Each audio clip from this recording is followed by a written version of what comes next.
about to hear will inspire, innovate, give you insight, and take you on the wings of leadership. This is why we call it the I3L. Inspiration, innovation, insight, and leadership. Get ready to embark on the journey to greatness with Kayode Okuta. Hi, welcome again to the I3L podcast, where we try to make your leadership journey seamless and your leadership experience beautiful. We have been studying the business of leadership, and we started with the business of people. Last time we did the business of productivity, and today I want to introduce you that leadership is about the business of performance. Leadership is about the business of performance.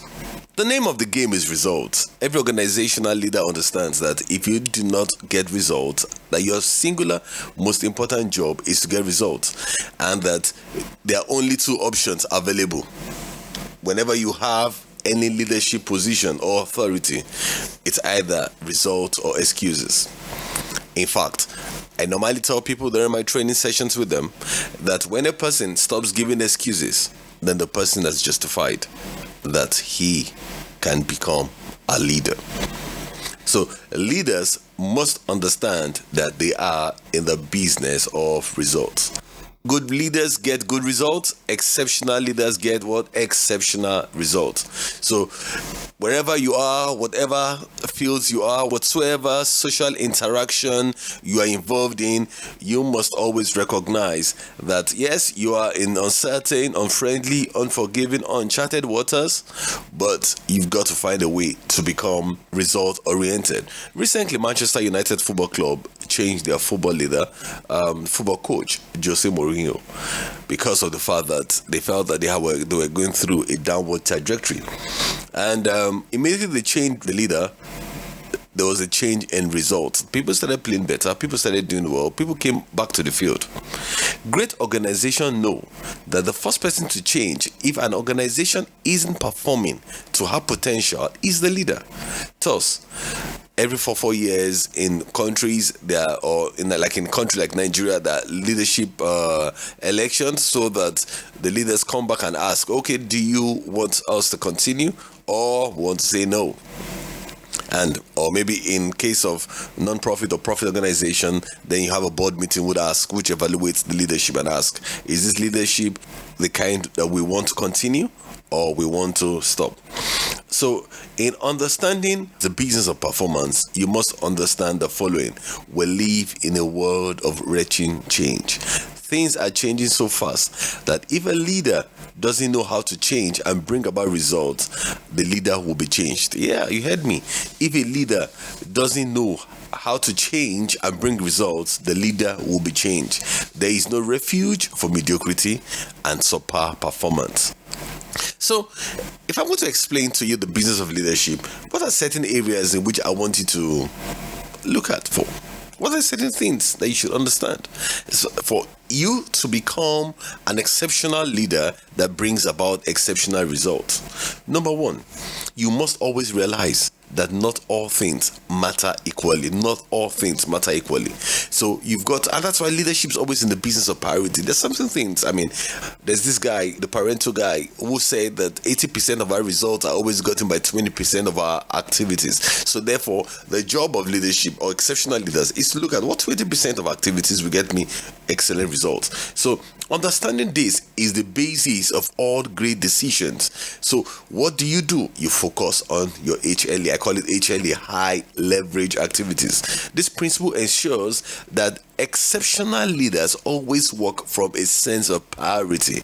Once we have chosen our priority, we work out from that sense. It was the same kind of thinking that Steve Jobs used to make Apple a $1 trillion company.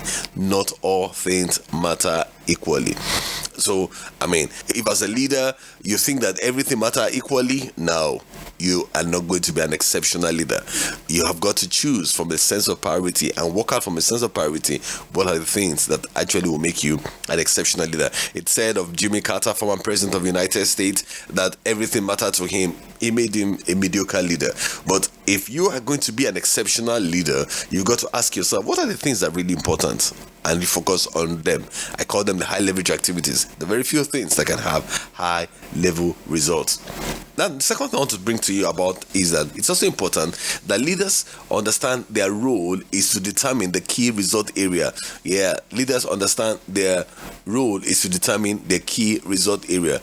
Best-selling author of Result-Based Leadership, Dave Ulrich, advocated for a business company that the key result areas are what? Results for employees, results for organization, results for customers, and the result for investors. Results for employees, the result for organization, the result for customers, and the result for investors. For non-profit, you've got to ask, what are the key result areas that we're looking for? So when you have understanding of the key result areas and you work on those key result areas, then you can achieve results.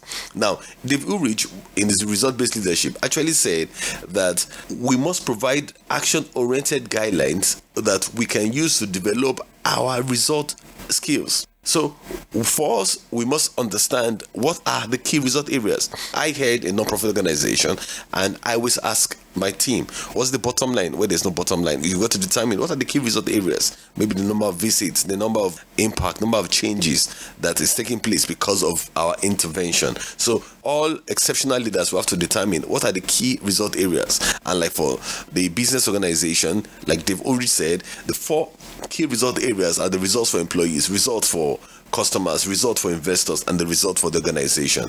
And for non-profit, you've got to ask yourself, what are the bottom line when there's no bottom line?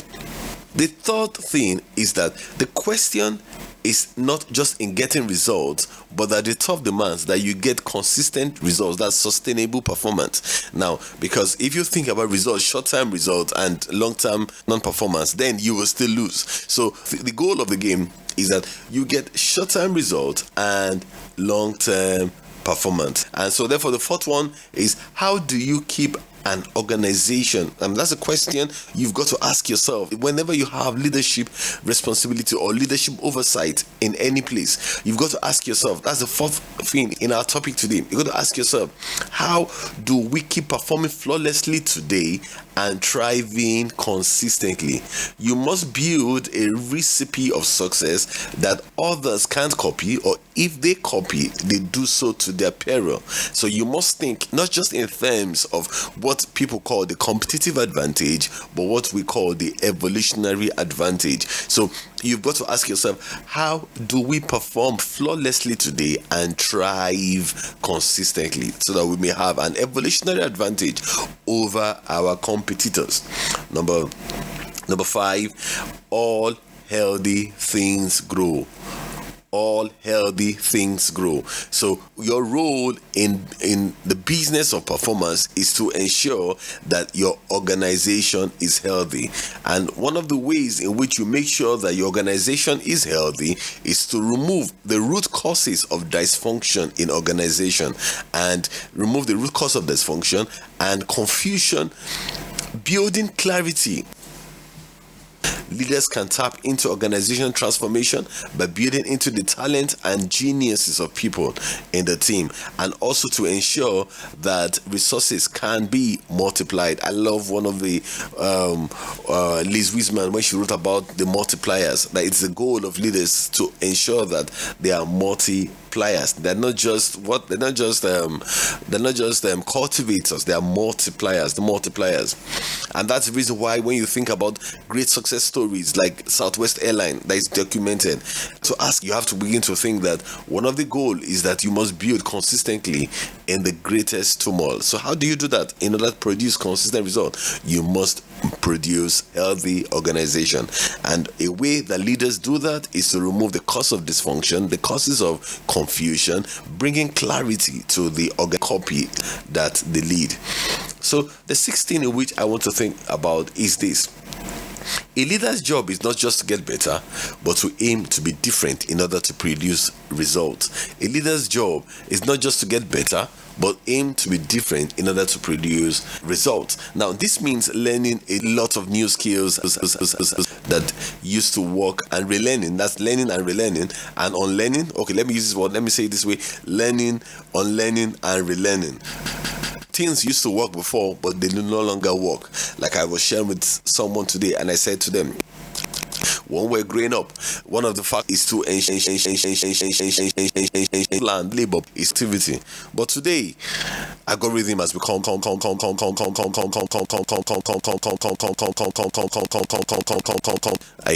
Amazon, a company like Uber. They don't deal with buildings. What they've just done with what? We just play with algorithms. So algorithms have become a major competitive advantage and performance. So a leader's job is not just get better, but it's get different. So you have leader. How can we be different? That's one of the goals for you to have sustainable performance and exceptional results. The sixth thing we'll be looking at is that we have to have a multidisciplinary approach, and skills are necessary to ensure that leaders can consistently help the organization produce results. What do I say? That we must have multidisciplinary approach and skills. So how do we create and seize opportunities in an age of dizzying disruption and structural uncertainty? We must have multidisciplinary approach and skills. You may be thinking that, a leader just probably read about the industry, but you're not going to read about the industry. You're going to be reading about globalization. You're going to be reading about technology. You have to understand what the forces of technology are doing. You also have to understand how demography is affecting your organization and the future of your organization, and also probably also understand politics. And finally, in our thinking terms, we have to ask ourselves, how do you produce a high performance machine that is both agile, innovative, creative, and yet still engaging to followers? How do you produce a high performance machine that is agile, innovative, creative, and still engaging to followers? I mean, most times, most people in organization or most followers, they like certainty. They want to know that everything is certain, everything is known.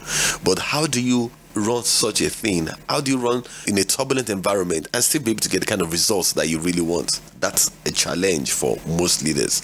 So it's not easy to be a leader. That I agree. It's not easy to be a leader, but you must help organization create platforms that enable results. So if you're going to do this, an exceptional leader, understanding that, look, you're in the business of performance, you must understand, how do I create platforms? Is these platforms that are both agile, that are both innovative, that will become creative and be still engaging to followers? All right. So now we're still in the business of performance, and I like to talk about 7 insights I've gotten in this business of performance. 7 insights which can help you understand the business of performance and make sure you excel in them. Number 1, you can either give excuses or result. I've said that before. Once you stop giving excuses, then you have determined, then you have owned, or you have passed the test to enter into results. You do not just justify any leadership position that you have been given if you are an excuse giver. If it were easier, you probably would not have been called. So you do not need to give excuses. When I hear people enter into leadership positions, no matter what, national president or anything, and they give excuses, oh, this person did this party did that party did that, I just say in my mind, this guy doesn't understand leadership. Your role is not to give excuses. Your role is to get results, and results you must get, because if those things were good, you probably would not have been called upon. If it were easier, you would not have been given the mandate. Somebody else may have gotten it before you. So therefore, you have been called to sort it out. And if you cannot get results, you cannot fulfill organizational goals. So that's the first insight. Everyone either gives excuses or results, and I challenge you, do not give excuses again. No more excuses. Number 2 insight that I've come to realize is that the thirst of your leadership is not your brilliance or your competencies, but the thirst of your leadership so that you can get results is to make common people achieve uncommon performance. Yes, that's going to be the test of your leadership. Anytime you are there, it's not that, oh, I want uncommon people to come and achieve results. No, it's how to make common people achieve uncommon results. That's going to be your test of leadership. That's the famous words of Peter Drucker, the legendary Peter Drucker, who said that's the test of leadership. Make common people achieve uncommon performance. Number 3 insight I've gotten about leadership performance is the fact that leadership goal is not influence or magnetic person, but the raising of sight so that people are better by raising their sight and performance. So you raise the sights of people so that they are better by raising their sight and their performance. It's the same thing like Steve Jobs did. So when someone comes to you, what do? You ensure that the person has a better performance than he was doing before. So your goal as a leader is to ensure that people raise their performance by becoming better people. So it is your own goal as a leader to ensure that you raise people's performances. They do not behave the same way in which they used to do before they met with you. Otherwise, you will not deserve the leadership position that you have. All right, so we're still in the leadership of the business of performance, and the i3L podcast is still the same one to make your leadership journey seamless and your leadership experience beautiful. Now, the fourth insight I've gotten is the fact that for you to create exceptional performance, you must understand that it's the function or the job of a leader to create environments in which potentials can become performance. Yeah, it's the function of a leader to create environments in which potentials can become performance. Now, one of the things I always share with people, or it's common, it's the fact that certain fruits does not grow in all soil. So as a leader, you must understand what kind of soil do I want, what kind of environment would make this seed that I have to grow. So for instance, apple will not grow in Lagos. Why would it not grow in Lagos? Lagos is a tropical country, so apple will grow in temperate environments. That's the reason why it's important that for the leader, you must create a climate in which potential can become what? Performance. Like the example I used before, there may be world-class people in your organization or in your team or in your social interaction, but they will never perform to their capacity, to their potential, unless and until the environment is created for them to perform. So it's your role to understand what environment are we creating so that potentials can become performance. The fifth insight in which I want to bring out to you is that for you to understand that exceptional leaders always use what I call the CAFE model on organizational performance like a symphony. You know what the CAFE model is? Number 1 is clarity. Number 2 is alignment. Number 3 is focus. And number 4 is execution. Because all great companies have clarity about their mission, about their goals, about what they're intended to do. They're also aligned with their strengths and their capacity and also the environmental situation. And they are focused on their priorities and they execute so perfectly. And that's the reason why the CAFE method, it's in my own opinion, and in our organization, we believe that every top organization actually have to go through this 4 process in order to sustain their performance over time. Number 6 insight is that all exceptional leaders must take away performance barriers and organizational dysfunction so that the organization can fulfill her purpose. So you ask, what are organizational dysfunctions? Like personal agendas, misalignment, lack of clarity. Yeah, it's your job as a leader to take away all those dysfunctions. Otherwise, your organization will not be able to function as it ought to be, like a high performance machine. You must take away performance barriers and organization dysfunctions. And once you do this, your organization will do real better. And the last insight is that it's your job as a leader to create systems that are both agile and consistently deliver results over time. Yes, systems that are both agile and can consistently deliver results over time. So what are the things you need to do? When you have the 7 insights, you will become very biased towards getting results all the time. You are paid for results. You're not paid for excuses. You're not paid for stories. Nobody wants storytelling in an organization. Everybody wants results because the result is the name of the game. And before I leave, I can just speak to you about 5 tools that leaders can use to build exceptional performance. Do not forget, you're in the business of performance. Number 1, every time clarify the win. What's the win? The win may change over time. The win may be survival. The win may be getting customers, winning customers. The win may be strategic thinking. Whatever the win is, just get the win, clarify the win. Once you clarify the win, everybody understand in the organization, these are the things we need to do to win. Number 2, clear the misalignment. Do not forget, it's your job to take away performance barriers. Clear the misalignment. Number 3, clear the misalignment. Number 3, create your recipe for success. all the systems that you will need, an environment in which you want to create so that things would work well. Number 4, one of the things that I learned from Peter Drucker was the fact that control is a job of the leader. So wherever you apply control to are the things that the organization will work towards. So control can come in front of financial controls, system controls, performance controls, whatever you apply control to, the organizations will do. And number 5, always build on consistency. Always build on consistency. So once you clarify the win, clear the misalignment, create your recipe, use control, build on consistency, you are on the road to ensuring that you are a performance-driven person. Do not forget, your job is not just even to deliver performance short time, it's to ensure that consistently and over time you are always getting results, and you're always getting sustainable results and sustainable performance. Because if you if you did well yesterday and you're not doing well today, it will become story, and then nobody will keep a storyteller in the organization. So I have brought to you today the leadership of performance, or the business of performance, and it's your job as a leader to understand this business and ensure that your organization is a high performance machine. And once you get that your organization is a high performance machine, then you will consistently be relevant. So do not forget all the insights we shared about. Do not forget everything that was spoken about, because this I3L podcast is to ensure that your leadership journey is seamless and your experience really, really beautiful. Once again, we will continue the business of leadership next week, and we'll be talking about other areas in which we want you to deliver. Especially next week, we'll be looking at the business of power. That leadership is the business of power.